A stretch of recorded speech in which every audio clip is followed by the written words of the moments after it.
നിങ്ങൾ നടക്കുകയാണെങ്കിൽ തിരിഞ്ഞു നോക്കാറില്ലായിരുന്നു. തങ്ങൾ വലത്തോട്ടും ഇടത്തോട്ടും തിരിയ. ഇത് നമ്മുടെ ഹബീബ് ചെയ്തിട്ടില്ല. പിന്നെ എന്തിനാ നമ്മൾ മലയാളികൾ ചെയ്യേണ്ട വല്ല കാര്യമുണ്ടോ? നടക്കുമ്പോൾ അവനവന്റെ ലക്ഷ്യത്തിലേക്ക് നടക്കുക. അങ്ങോട്ട് നോക്ക്.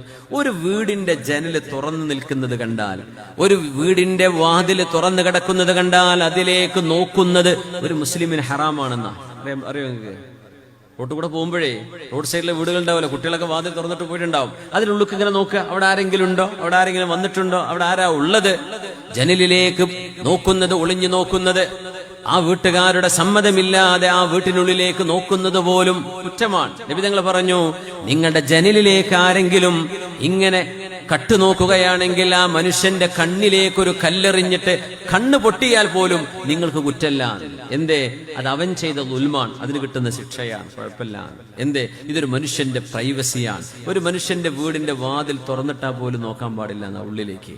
റോഡിന്റെ സൈഡിലൊക്കെ വീടുകൾ ഉണ്ടാവില്ലേ, നോക്കാം. ഒരു കാറ് നിർത്തിയിട്ടുണ്ട്, അതിന്റെ വിൻഷീൽഡിലൂടെ ഇതിനുള്ളിൽ ആരെങ്കിലും ഉണ്ടോ നോക്കാൻ പാടില്ല. നിങ്ങളെ വഴിക്ക് പോയാൽ മതി. നമ്മളിത് എന്ത് ചെയ്ത് എല്ലാം നോക്കുക, എല്ലാം പരിശോധിക്കുക, എല്ലാം അറിയണം, നാട്ടുകാരെ മുഴുവൻ ന്യൂസും കിട്ടണം. ഈ പരിപാടി പാടില്ല. അള്ളാഹുവിനത് ഇഷ്ടമല്ല. വളരെ മോശപ്പെട്ട സ്വഭാവമാണത്. നോക്കാൻ പാടില്ല എന്നാണ്.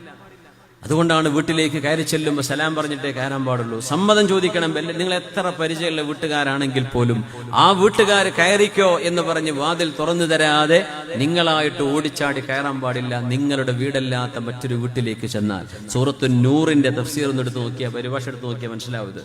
സൂറത്തു നൂറിലാണ് അള്ളാഹു നിയമങ്ങളൊക്കെ പറഞ്ഞിട്ടുള്ളത്. ഖാന റസൂലുള്ളാഹി സ്വല്ലല്ലാഹു അലൈഹി വസല്ലം, ഹബീബായ നബി തങ്ങൾ ഇദാ മശാ ലം യൽതഫിത്, ഹബീബായ നബി തങ്ങൾ തിരിഞ്ഞു നോക്കൂല, ഒരേ നടത്തമാണ് നടക്കാറുണ്ടായിരുന്നത്.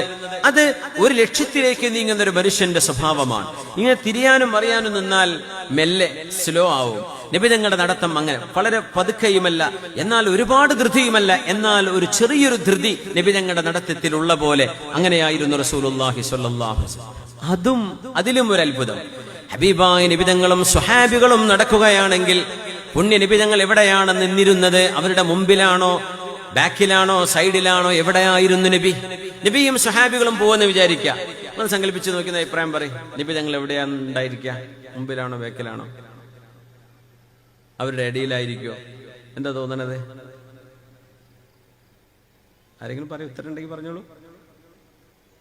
ഒന്നും പറയാനില്ല, അറിയില്ലെങ്കിൽ പറയാതിരിക്കാനാ നല്ലത് കേട്ടോ.